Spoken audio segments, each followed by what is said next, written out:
Good morning students. हमने UV visible spectroscopy का chapter complete कर लिया है। आज हम स्टार्ट करने जा रहे हैं स्पेक्ट्रोस्कोपी का एक इम्पॉर्टेंट पार्ट आईआर स्पेक्ट्रोस्कोपी यानी इंफ्रारेड स्पेक्ट्रोस्कोपी। ये एक इम्पॉर्टेंट स्पेक्ट्रोस्कोपी है और इससे हमको कंपाउंड के स्ट्रक्चर के बारे में जानकारी मिलती है। काफ़ी फंक्शनल ग्रुप्स वगैरह हम इससे जान लेते हैं। तो हम देखते हैं कि क्या होता है आईआर रेडिएशंस। यह इलेक्ट्रोमैग्नेटिक रेडिएशंस का ही एक पार्ट है। हम पहले भी पढ़ चुके हैं कि इलेक्ट्रोमैग्नेटिक रेडिएशंस के दो कंपोनेंट होते हैं।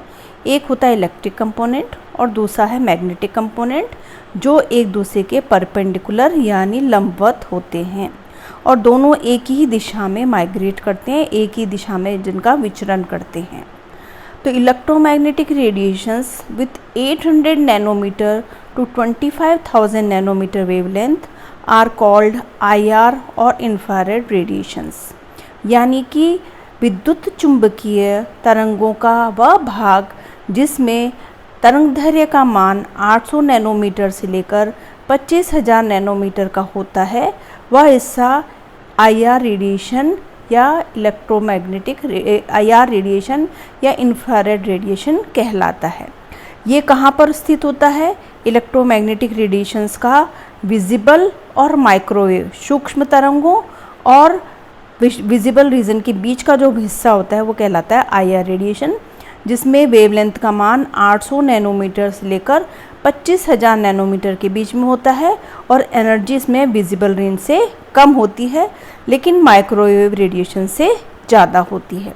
तो इस तरह से वह रेडिएशंस जिसके अंदर हम इलेक्ट्रोमैग्नेटिक रेडिएशन का आईआर पार्ट काम में लेते हैं, आईआर का हिस्सा काम में लेते हैं, वह स्पेक्ट्रोस्कोपी आईआर स्पेक्ट्रोस्कोपी कहलाती है। अब आगे बढ़े हम देखते हैं। अब हम आगे बढ़ते हैं। यहाँ पर हम नैनोमीटर टर्म यूज़ न करके माइक्रोमीटर हम काम में लेते हैं, क्योंकि हमको यूज़ करने में कंफर्टेबल रहे, हम छोटे यूनिट रहे बात करने में, इसलिए हम यहाँ पर नैनोमीटर की, क्योंकि 800 नैनोमीटर 25,000 नैनोमीटर लिखना थोड़ा डिफ़िकल्ट लगता है, तो हम यहाँ पर यूज़ करते हैं माइक्रोमीटर।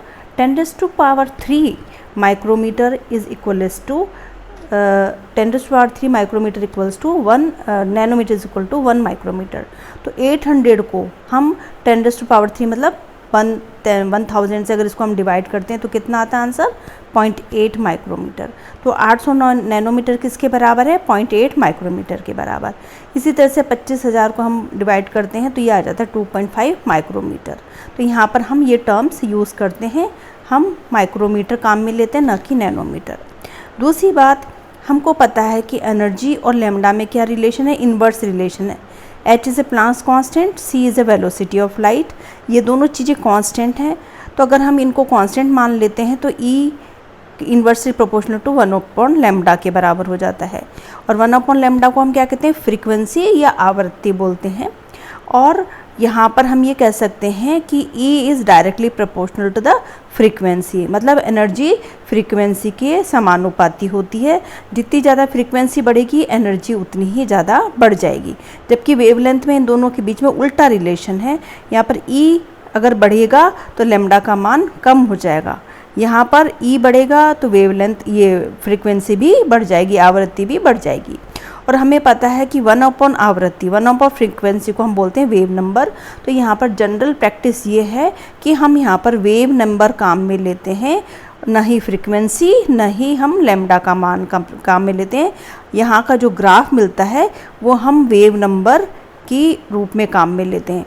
तो 0.8 को अगर हम डिवाइड कर देते हैं वेव से तो ये वैल्यू दूसरी चीज़ आ जाती है। अब हम आगे बढ़ें तो हम देखते हैं कि जो फ्रीक्वेंसी हम काम में ले रहे हैं in place of wave number की हम काम ले लेते हैं। तो वेव नंबर को हम कैसे देते हैं? 10⁻⁴/λ, तो वेव नंबर निकल जाता है। तो अगर हम इसको यहाँ पर ये लैम्डा है, ये लैम्डा की वैल्यू है जो कि हम माइक्रोमीटर में दे रहे हैं। आप देखिए 0.8 से लेकर 25 माइक्रोमीटर तक वैल्यू है। और अगर हम वेव नंबर के फॉर्म में लेते हैं तो 10⁻, अगर इसको हम डिवाइड कर देते हैं तो हमको सेंटीमीटर में ये वैल्यू आ जाती है। तो 0.8 माइक्रोमीटर या 12,000 सेंटीमीटर इनवर्स, सेंटीमीटर का भाग मतलब घात -1 है। तो ये वाला जो रीज़न है IR का वाला पार्ट जो कि 0.8 से लेकर 2.5 माइक्रोमीटर तक का होता है, वो कहलाता है निकटस्थ IR या नियर IR। इसी तरह से 4000 से लेकर 667 के जो का भाग होता है वो कहलाता है IR, या 2.5 माइक्रोमीटर से लेकर 15 माइक्रोमीटर का जो भाग होता है वो कहलाता है IR। ये मेन पार्ट होता है। ये वाला जो हिस्सा है 4000 से लेकर 677 सार्गने ऑर्गेनिक जो कंपाउंड्स हैं उनकी जो सारी पीक्स हैं वो इस हिस्से में आती है। ये बहुत इम्पॉर्टेंट हिस्सा है, ये बहुत इम्पॉर्टेंट पार्ट है जिसमें कि सारी पीक्स हमको दिखाई देती हैं। तो 4000 से लेकर 667 centimetre inverse. And next part is 15 micrometre to 25 micrometre, that is called far IR। इसको हम कहते हैं दूरस्थ IR या फार IR, जिसके अंदर हम 15 माइक्रोमीटर से लेकर 25 माइक्रोमीटर की वेवलेंथ काम में लेते हैं, या 667 सेंटीमीटर इनवर्स से लेकर 50 सेंटीमीटर इनवर्स का जो हिस्सा होता है that is called far IR। इसमें भी इतनी ज़्यादा इम्पॉर्टेंट वेव पीक्स हमको नहीं मिलती हैं। सबसे इम्पॉर्टेंट पीक्स हमको इस वाले हिस्से में मिलती है जिससे कि IR को हम पहचान सकते हैं। तो ये हो गया IR स्पेक्ट्रोस्कोपी का कौन सी रेंज हम काम में लेते हैं। तो एग्ज़ाम में आपसे क्वेश्चन पूछ सकते हैं कि नियर IR, फार IR और IR की रेंज क्या है। तो आप अगर वेवलेंथ के रूप में बताते हैं तो आपको ये बताना है, वेव नंबर के रूप में बताते हैं तो आपको ये बताना है। क्योंकि हम यहाँ पर वेव नंबर यूज़ करते हैं इसलिए यहाँ पर जो ग्राफ होता है वो भी इन्वर्स ग्राफ आता है, उल्टा ग्राफ आता है। उसका रीज़न यही है कि यहाँ पर हम एब्जॉर्प्शन और वेव नंबर के बीच में कर्व प्लॉट करते हैं।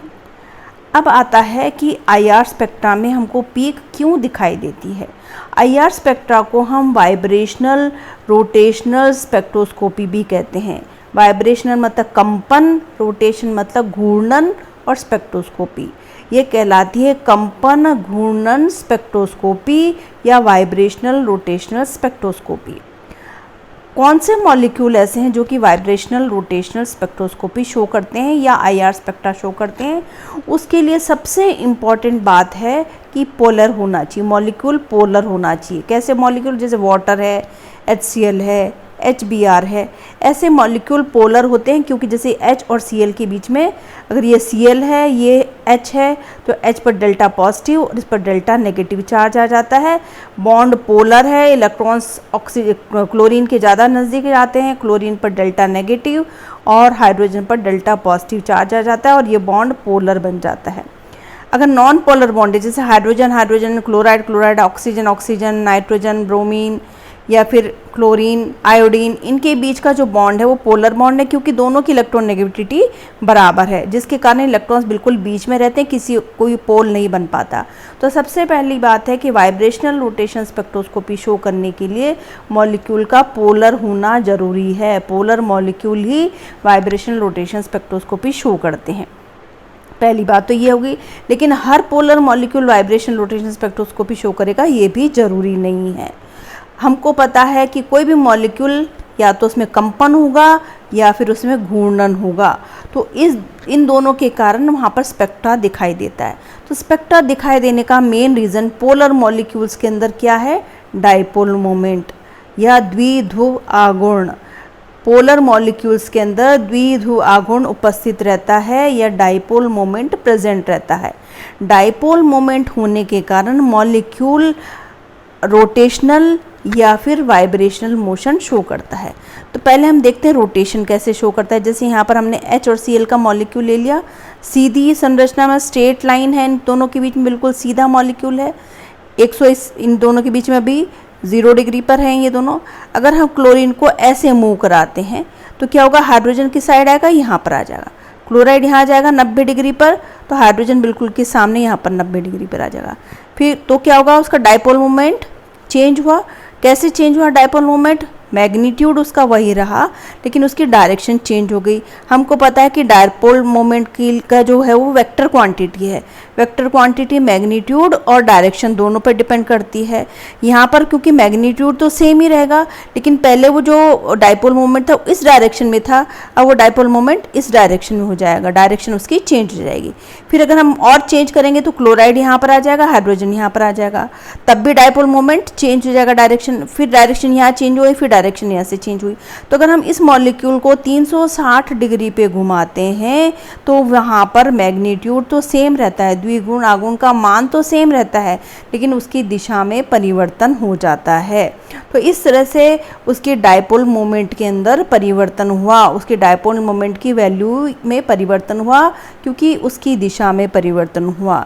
इसलिए HCl मॉलिक्यूल के अंदर रोटेशनल मोशन हुआ, रोटेशन हुआ, और इस रोटेशन के कारण वो IR स्पेक्ट्रा हमको दिखाई देगा। ये मॉलिक्यूल एनर्जी को एब्जॉर्ब करेगा, इलेक्ट्रोमैग्नेटिक रेडिएशन का IR वाला हिस्सा एब्जॉर्ब करेगा और लोअर लेवल से हायर लेवल में चला जाएगा, लोअर लेवल से हायर लेवल में चला जाएगा। हमको पता है कि द्विध्रुव आघूर्ण या जो डायपोल मोमेंट है वो डिपेंड करता है R पे। R इज़ अ रेडियस है और Q इज़ ए चार्ज। इस मॉलिक्यूल के ऊपर जो चार्ज, जैसे -1 है यहाँ पर +1 चार्ज है, तो इन दोनों को अगर हम गुणा कर देते हैं तो हमको डायपोल मोमेंट मिल जाता है। तो इस तरह से हमने ये देख लिया कि HCl मॉलिक्यूल के अंदर डायपोल मोमेंट प्रेजेंट है और वो रोटेशन कर सकता है और रोटेशन से उसकी दिशा में परिवर्तन होता है। तो डायपोल मोमेंट में परिवर्तन होता है और डायपोल मोमेंट में परिवर्तन होने के कारण यह मॉलिक्यूल IR स्पेक्ट्रा प्रदर्शित करता है। अगर हम सिर्फ इसी की बात करते हैं तब वाइब्रेशन कैसे होता है, वाइब्रेशन मोड पे अगर हम देख लें तो जैसे मैंने यहाँ पर क्लोराइड है, ये क्लोराइड और ये H है ना, इन दोनों के बीच में बॉन्ड है क्योंकि क्लोराइड का साइज़ बड़ा है और हाइड्रोजन छोटा है। अगर हम यहाँ पर मान लें कि जो हमारा ये बॉन्ड है, बीच का ये बॉन्ड है, वो बिल्कुल कैसा है, ये वाला बॉन्ड जो है वो स्प्रिंग नुमा है। मान लीजिए ये ऐसा है, ये H और ये Cl और इनके बीच का जो बॉन्ड है वो स्प्रिंग नुमा है, स्प्रिंग जैसा है। तो अगर हम स्प्रिंग को खोल देते हैं, खींच देते हैं स्प्रिंग को, तो मान लीजिए यहाँ पर H है, ये वाला H है और ये Cl है, ये अपने एक डिस्टेंस पर, इक्विलिब्रियम डिस्टेंस पर खड़े हुए हैं। अब इक्विलिब्रियम डिस्टेंस क्या होता है ये भी हम अभी डिस्कस करेंगे। तो यहाँ पर अगर हाइड्रोजन है, इक्विलिब्रियम डिस्टेंस पे है, अगर इस हाइड्रोजन मॉलिक्यूल को, स्प्रिंग को हम दबा देते हैं, कंप्रेस कर देते हैं, तो ये क्या करेगा, पहले यहाँ चला जाएगा और वापस वो फोर्स से आएगा और यहाँ अपनी पोजीशन पर आ जाएगा। तो ये फर्स्ट स्टेज, हमने इसको कंप्रेस किया, यहाँ तक लेके आ गए, ये इसका इक्विलिब्रियम पोजीशन है। इस इक्विलिब्रियम पोजीशन से भी हम अंदर लेके गए, इसका मतलब उनके बीच में प्रतिकर्षण होगा, रिपल्शन होगा, रिपल्शन के कारण हाइड्रोजन वापस फोर्सफुली बाहर आ जाएगा। अगर हम और ज़्यादा कंप्रेस कर देते हैं, जैसे यहाँ से इक्विलिब्रियम पोजीशन है, इससे हम यहाँ लेके चले गए तो और ज़्यादा फोर्स से ये बाहर आएगा। इसी तरह से और हम क्लोरीन के नज़दीक लेके चले गए तो ये और ज़्यादा फोर्स है। तो आप देखिए यहाँ पर हाइड्रोजन और क्लोरीन के बीच में डिस्टेंस ज़्यादा है, फिर कम हो गया, फिर डिस्टेंस कम हो गया और डिस्टेंस कम हो गया, और फोर्स से ये जो हाइड्रोजन है वो ज़्यादा ताकत से, ज़्यादा फोर्स से यहाँ तक आ रहा है, यहाँ से यहाँ तक आ रहा है, और ये इस तरह से का एक कर्व बन जाता है। इसको हम बोलते हैं हाइपरबोला। ये कहलाता है सिंपल हार्मोनिक मोशन का कर्व है। यहाँ पर एनर्जी लेवल कम है, ये एनर्जी लेवल और बढ़ गई, ये एनर्जी और बढ़ गई और यहाँ पर एनर्जी और बढ़ गई। तो इस तरह का जो मोशन है ये कहलाता है वाइब्रेशन या कंपन मोशन, कंपन या वाइब्रेशन। अगर हम यहाँ पर बात करें, जैसे हमने वाइब्रेशनल की बात कर रहे हैं हम, तो यहाँ पर H और ये Cl लिया। अगर मैंने इस H और Cl के बॉन्ड को खींच दिया तो इनके बीच में बॉन्ड लेंथ चेंज हो गई, और ज़्यादा खींचा, बॉन्ड लेंथ चेंज हो गई, फिर कंप्रेस किया और ये ओरिजिनल पोजीशन में आ गया। क्योंकि यहाँ पर ये स्प्रिंग नुमा है, स्प्रिंग को अगर हम खींचते हैं तो बॉन्ड लेंथ चेंज हो जाती है।